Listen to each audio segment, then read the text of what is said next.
My name is Ram Agarwal and welcome to my YouTube channel sell with us. ये मेरा पहला YouTube video है जिसमें मैं आपको बताऊंगा मेरे एक्सपीरियंस के बारे में as a Flipkart gold seller. कैसे मैंने स्टार्ट किया, कैसे मुझे ऑर्डर्स रिसीव हुए, कैसे मैंने उन्हें पैक किया, कैसे मैंने डिस्पैच किया, कैसे मैंने अपने ऑर्डर्स इंक्रीज किए, सब कुछ के बारे में।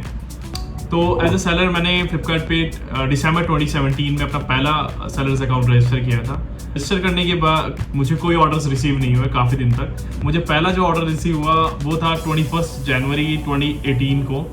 और जब मुझे अपना पहला ऑर्डर रिसीव हुआ तो जैसे एक नए सेलर को अपने पहले ऑर्डर से एक खुशी मिलती है, मुझे भी बहुत ज़्यादा ऐसी खुशी मिली, एक एक्साइटमेंट थी कि हाँ अब ऑर्डर्स आएंगे, बहुत सारे ऑर्डर्स आएंगे और कैसे मैं उन्हें डिस्पैच करूँगा। लेकिन ऐसा कुछ हुआ नहीं क्योंकि मुझे एक्सपीरियंस इतना था नहीं कैसे ऑर्डर्स लेके आने हैं, इतना डेटा अवेलेबल था नहीं और मैंने इतना कुछ ध्यान दिया भी नहीं था इस चीज़ पे, बिकॉज ये मेरा सेकेंडरी बिजनेस था और मैंने इसको सिर्फ पार्ट टाइम रखने का ही सोचा था, इसीलिए मैंने स्टार्ट किया था इसको। लेकिन जब मैंने स्टार्ट किया और फिर मैंने कुछ टाइम ट्राई किया कि कैसे इस पर ऑर्डर ला सकते हैं, क्योंकि जब ऑर्डर आते हैं, एक आता है, दो आता है, तीन आता है, तो एक्साइटमेंट बढ़ती रहती है। चाहे आप कुछ अर्न करें नहीं करें, लेकिन आपको एक अंदर से एक सेटिस्फैक्शन मिलता है कि हाँ मैंने किसी चीज़ पर नया ट्राई किया और वहाँ से एक आउटकम निकला। जब मेरे साथ ऐसा हुआ तो मुझे जब ऑर्डर रिसीव हुआ, पहला ऑर्डर, दूसरा ऑर्डर, तो उसमें बहुत ज़्यादा गैप था।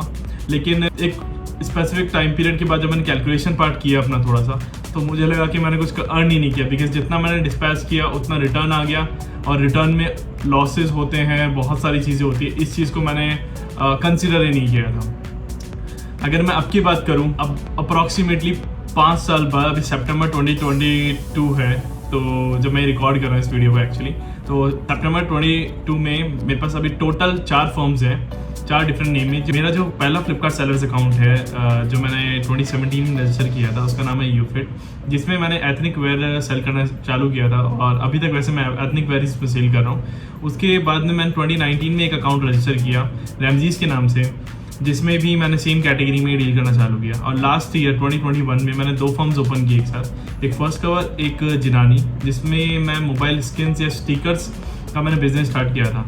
तो अगर ऑल टोटल देखा जाए अभी तक के मैं डेटा के बारे में या फिर थोड़ा सा अपने एक्सपीरियंस के बारे में बताऊं, सितंबर 22 में मैं ये वीडियो रिकॉर्ड कर रहा हूं, तो इस टाइम तक मैं अगर बताऊं तो मैंने बिजनेस काफ़ी सही किया हुआ है। वैसे अगर 5 साल के हिसाब से देखा जाए तो अगर टोटल अगर रेवेन्यू की बात की जाए चारों बिजनेस का ऑल टोटल करके, तो अप्रॉक्सीमेट मैंने 5.7 करोड़ रुपीज़ का बिजनेस अभी तक किया है।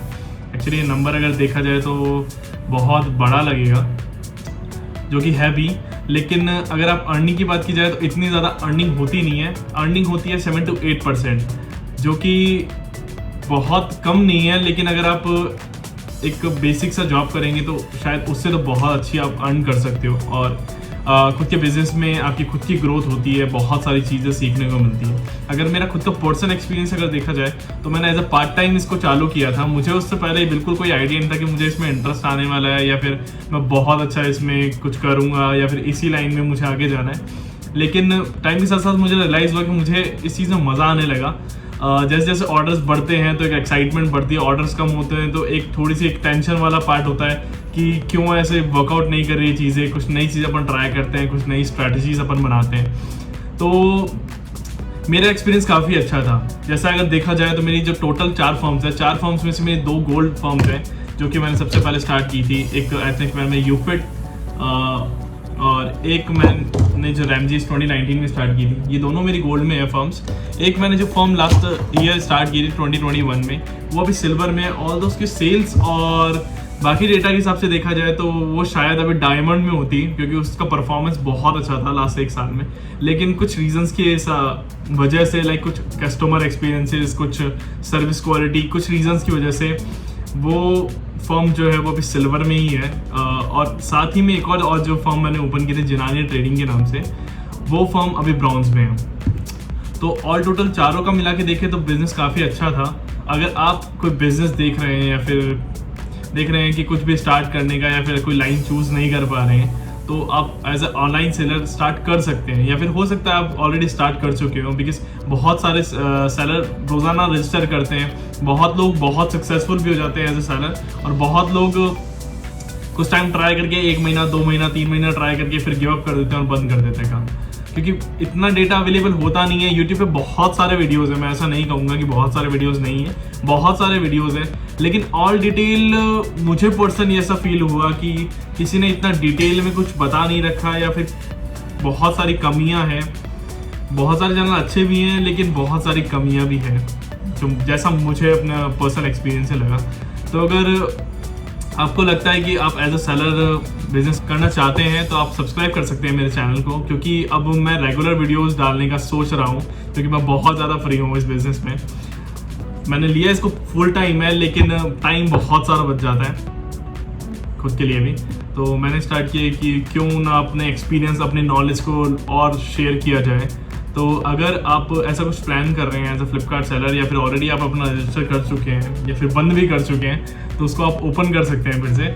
और आने वाले वीडियोस में मैं एज अ ट्यूटोरियल स्टार्ट कर रहा हूँ कि जिसमें मैं आपको बिल्कुल बेसिक रजिस्ट्रेशन प्रोसेस से लेकर कि कैसे आप रजिस्टर कर सकते हैं बिल्कुल बेसिक डॉक्यूमेंट से, उससे लेकर आप कैसे अपनी सेल को ग्रो कर सकते हैं, कैसे प्रमोशंस ऑप्टेन कर सकते हैं, कैसे आप अपने प्रोडक्ट को लिस्ट कर सकते हैं, कैसे आप एडवर्टाइजमेंट रन कर सकते हैं, इफेक्टिव एडवर्टाइजमेंट्स रन कर सकते हैं, कैसे आप सेल में पार्टिसिपेट कर सकते हैं। बहुत सारी चीज़ें, बहुत छोटी चीज़ें जो शायद इतना डेटा अवेलेबल हो ना यूट्यूब पे, मैं वो सब बनाने वाला हूँ। तो अगर आपको अच्छा लगता है तो आप सब्सक्राइब कर सकते हैं चैनल को।